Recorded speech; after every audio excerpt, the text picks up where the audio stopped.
Hi, so today we're going to talk about how to approach uh, more complicated still life in a way that makes them very understandable and kind of eases us into the idea of measurement and accuracy. And it also gives us a series of steps that we can use that break down complicated still lifes into this easy sequence of construction, one step at a time. So here's step one. Here's our still life on the left, and here's our drawing paper. And I've used a combination of techniques here that we've talked about before. One of them is comparative measurement. So just to get started, I've trusted my eyes to sort of guess the general outline of the still life. And so this is basically just a wild guess. I'm saying that it's about this tall, and I'm bringing in these line angles and kind of constructing what we've referred to before as an envelope or a block-in. So here's my early block-in. These are very, very primitive, very early marks, but they are based on something. They're based on observations and kind of primitive measurements as I bring in the angle of this cup. And I decide sort of where the base of this deepest object is. And I now have this really simple envelope. And if nothing else, I just know that this is where this drawing is going to take place. This is where this drawing is going to live. I'm no longer kind of swimming in this endless empty page. I'm now kind of in this customized shape. So this gives me something to work with. The other marks on this page are really important at the beginning. If you see this line here at the bottom, this was carefully measured off of the bottom of the page. So it is absolutely horizontal. We have a very strong sense of horizontal and vertical built into us. And when things that are supposed to be vertical are slightly off, it kind of makes us woozy. And we want to be drawing objects that we can trust. So after our initial block-in, which is just sort of an educated, informed, wild guess, we can start breaking this still life down into its important subcomponents. So we can start making further block-ins within the block-in, let's say. So we're going to start off with this central object, this tall goblet, and we're going to use that sort of as our foundation or our keystone for the rest of the still life. And we're going to use it as a measuring stick or a ruler to gauge the sizes of all of these other objects. So that's pretty important. So let's decide exactly where this is. We've decided that the top is about here. Let's say that the center of the object is going to be right there, because all of the objects that we're drawing are symmetrical objects. So let's look at the next step. So in this next step, you can see that I've dropped a perfect vertical off of my perfect horizontal using my cheesy drafting tool. And that's going to give me the axis of the drawing and the axis of this main object. The next thing we want to do is to start bringing in some more precise measurements from our still life to our drawing. And I'm going to use kind of an adapted sight size method. So I'm just going to hold my drafting triangle up nice and horizontal using my drawn horizontal as a reference. And I'm going to use this to bring some horizontal markings in. So that's going to represent the base of this silver cup. I'm going to bring it up horizontal to represent the base of the central goblet. And then I'm going to determine the sort of the horizon mark or the base of this cute looking glass on the side, which is about here. It's a little bit lower than the goblet. So that places it here. So we have a vertical and we have these really established horizontals. And we can start developing from there. So let's look at the very next step. In our next step, we're going to look for a really useful measurement, which is the halfway point of the height of this tall goblet. So let's find out where that halfway point is. So I'm using both hands here to be nice and steady. So I kind of like record that little darkness in my memory, and I move my measuring tool up. Okay, that's not quite the halfway point. Let's try it again. And I'm adjusting my thumb on the pencil here to kind of calibrate. So let's try that. That works really nicely as a halfway point. That measurement gives me the halfway point of the height of the goblet. And what's really nice about that is that the halfway point is the very same as the apex of the major axis of this cup. So that's a really, really useful measurement. So I'm going to pop that into my drawing. Okay, halfway point.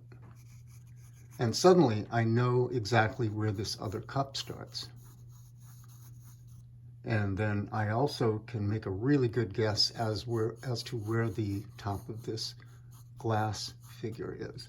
So you can see with every measurement and with every angle that I start bringing in, the drawing is actually starting to take this kind of ghostly framework. So let's go on to the next step. So like I said before, this tall goblet in the center is kind of our yardstick for everything else in the drawing. It is it's the basis for all of these other comparisons. So let's find out some more useful information about this goblet. For example, if I were to measure the width of the top of the goblet, I'm going to discover that this goblet is 1, 2, a little bit less than 3 times taller than the rim is wide.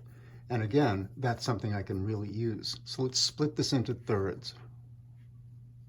1, 2, 3. Actually, it works out that it's about 3 times taller than it is wide at the top. That's something I can really use. So I'm going to go ahead and start really making some decisions about the profile of this goblet. So let's take a look at the next step and the next set of decisions. I've taken sort of a wild but educated guess as to the profile of the right-hand side of the goblet. I've just kind of like swung it in. And all of these lines are overstated so that they photograph a little bit better.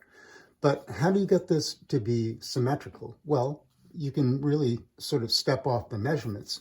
Once you've decided that you have a really nice arc and it's pretty close to what you want, you can sort of quarter inch by quarter inch take this measurement and move it over, take this measurement and move it over from center. And this axis line, again, gives you sort of a spine of the object. And you can use that axis to make these decisions. And step by step, mark by mark,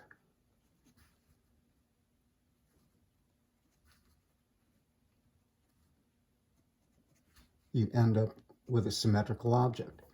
Now, I can go back and clean all of this up a little bit later, but I'm farther ahead than I was.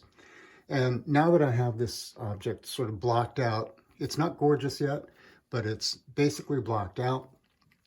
I can use it, as I said, as a keystone for the rest of the drawing. For example, I can notice that the top of the goblet, its diameter here, is about the same as its base. So that's something I can really use. So I can bring that measurement down. And again, check it from side to side. And I can begin to notice other proportions. For example, there's this much space between the goblet and the silver cup. So I can bring that in. So that's how close the silver cup is. The glass is a little bit closer to the goblet, so there's about that much space. So that's where the glass ends. Here's where the goblet ends. And again, just like before, I can bring in from this point, from this educated, constructed coordinate, I can bring in tilt angles.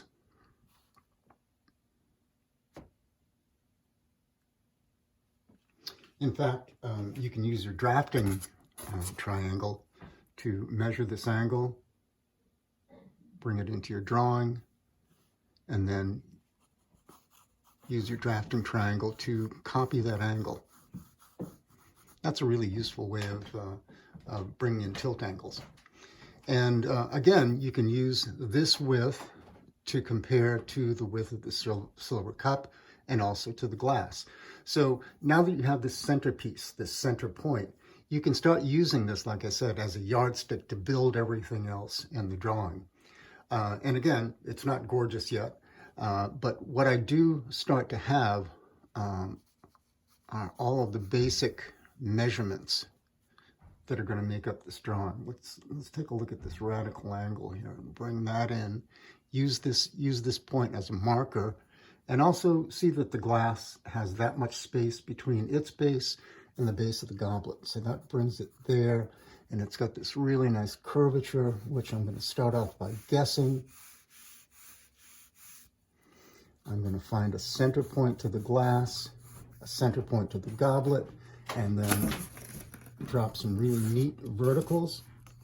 And then, just like I did with the central goblet, I'll use these central axes to make some measurements and to end up with symmetrical shapes.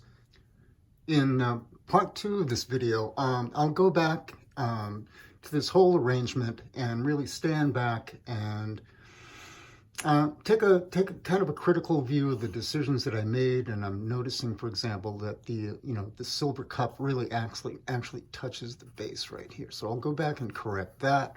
I'll go back and really work some of these ellipses, and I'm going to tighten up and cross-examine all the decisions that I made. But it's also really important when you draw to not be negative about your drawing. Don't be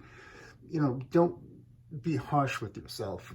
And if you make any decisions about the drawing that need to be changed, it's an open document. It's flexible. And from this point to a finished drawing, it's just kind of like refine, stand back, refine, but don't be harsh with yourself. If you make any judgments, use judgments that are useful, like these don't quite look symmetrical, so what can I do about that? Or my ellipses are a little bit off. How can I make better ellipses? So just be positive and just sort of be encouraging to yourself. Because from here on, if we're 80% of the way done, we can start working our way 5% at a time towards something that's more like 100% correct. But it's an iterative process, and it's something that should be enjoyable to you. It's an exploration. Drawing is a way of exploring this world around us.